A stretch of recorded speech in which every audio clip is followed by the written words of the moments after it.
अस्सलाम वालेकुम। आज का टॉपिक है प्रोटीन, जो कि बहुत आसान और सिंपल सा टॉपिक है।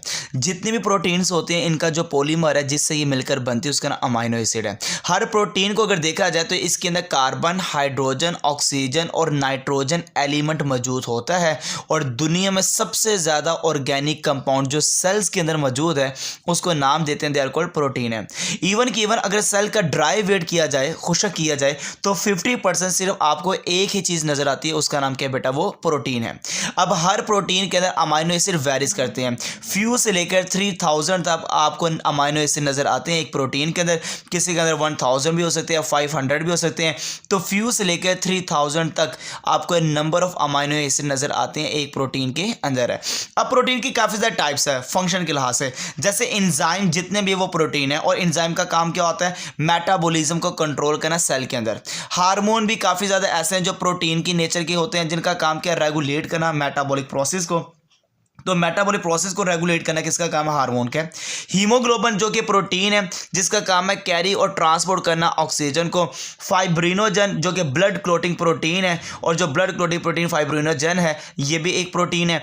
एक्टिन और मायोसिन ये भी प्रोटीन है जो कि मूवमेंट में मदद देती है ऑर्गन्स और ऑर्गेनिज्म के। तो हमारे मसल की जो प्रोटीन है मायोसिन और एक्टिन है। ट्यूबुलिन प्रोटीन, आपको ये नाम याद होना चाहिए, ये स्पिंडल फाइबर्स में होती है, और स्पिंडल फाइबर्स के ऊपर क्या होता है? मूवमेंट ऑफ क्रोमोसोम्स होते हैं एट एनाफेज। तो स्पिंडल फाइबर किससे बनते हैं? ट्यूबुलिन प्रोटीन से बनती है। अब यहाँ पे सबसे जो इंपॉर्टेंट चीज़ है प्रोटीन का वो है अमाइनो एसिड। हर सेल के अंदर 170 अमाइनो एसिड्स हैं। 170 में से 25 अमाइनो एसिड्स ऐसे होते हैं जो इन्वॉल्व होते हैं प्रोटीन सिंथेसिस के अंदर। मगर उन 25 में से भी जो सबसे ज़्यादा नज़र आते हैं वो 20 अमाइनो एसिड्स हैं जो मेडअप करते हैं बेटा किसको? प्रोटीन को। ये जनरल फार्मूला है एक अमाइनो एसिड का। अमाइनो एसिड के सेंटर में कार्बन होता है, एक साइड पे COOH होता है जिसका नाम कार्बोक्सिलिक ग्रुप है। उसी कार्बन के साथ एक NH2 होता है जिसका नाम अमाइनो ग्रुप है। एक उसके साथ R ग्रुप होता है जिसको कहते हैं अल्काइल ग्रुप है, और एक इसके साथ हाइड्रोजन होता है। और इस कार्बन को नाम देते हैं जो सेंट्रल कार्बन है, जिसके बाद डिफरेंट आपको नजर आ रहे हैं ग्रुप अटैच है, they are called alpha carbon है। अब हर अमाइनो एसिड दूसरे से डिफरेंट होगा क्योंकि उसका R ग्रुप चेंज होगा।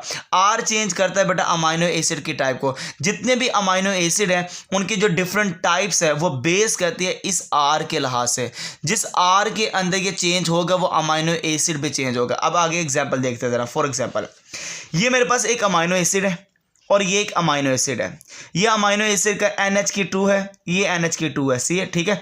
ये कार्बन आ गई, H आ गया, R आ गया, COOH आ गया, ये COOH आ गया, ये H आ गया, R। ये भी एक है अमाइनो एसिड, ये भी एक अमाइनो एसिड है। इस अमाइनो एसिड का जो सामने है ना वो COOH मतलब कार्बोक्सिलिक ग्रुप है। इस अमाइनो एसिड का जो सामने है ना वो NH2 मतलब अमाइनो ग्रुप है। अमाइनो ग्रुप दे रहा हाइड्रोजन, कार्बोक्सिलिक ग्रुप दे रहा OH। यहां से निकलेगा OH, यहां से निकले H, तो बेटा क्या रिलीज होगा? H2O। जब दोनों आपस में जुड़ जाएंगे तो बेटा क्या होगा? ये कार्बन के साथ O है, ये देखिए कार्बन के साथ डबल बॉन्ड O आ गया। ये कार्बन इस N के साथ अटैच हो गया, ये कार्बन इस N के साथ अटैच हो गया। इस बॉन्ड को नाम देते हैं they are called peptide bond. तो पेप्टाइड बॉन्ड कैसे बना? हाइड्रोक्सिल जोन से ना, हाइड्रोक्सिल, ये देखिए बेटा हाइड्रोक्सिल, ये OH को कहते हैं। हाइड्रोक्सिल ऑफ कार्बोक्सिलिक ग्रुप, ये कार्बोक्सिलिक ग्रुप में से OH हाइड्रोक्सिल ग्रुप, और 1 अमाइनो एसिड, और दूसरे का क्या है? हाइड्रोजन। ये देखिए ये हाइड्रोजन है, ये हाइड्रोजन ऑफ अमाइनो ग्रुप, ये अमाइनो ग्रुप का हाइड्रोजन। देखिए जरा, of another amino acid react with each other, दोनों का आपस में रिएक्शन होता है। यहाँ से हाइड्रोक्सिल ग्रुप, यहाँ के hydrogen, and then remove water, और फिर ये पानी का मॉलिक्यूल रिलीज होता है। जब ये रिलीज होता है तो यहाँ पे मेक होता है CN बॉन्ड, और ये जो CN बॉन्ड है they are called peptide bond है।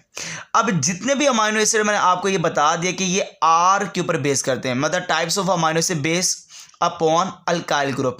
ये देखिए R की जगह मैंने यहाँ पे H लगा दिया तो इसका नाम ग्लाइसिन है। यहाँ पे देखिए मैंने R की जगह CH3 लगा दिया, इसका नाम एलानीन है। तो ये ग्लाइसिन है, ये एलानीन है। अब ये ग्लाइसिन का मतलब यहाँ पे आपने R की जगह क्या लगा दिया? हाइड्रोजन। तो कौन सा बन गया अमाइनो एसिड? ग्लाइसिन। यहाँ पे R की जगह आपने लगा दिया CH3, ये क्या कौन सा बन गया? एलानीन।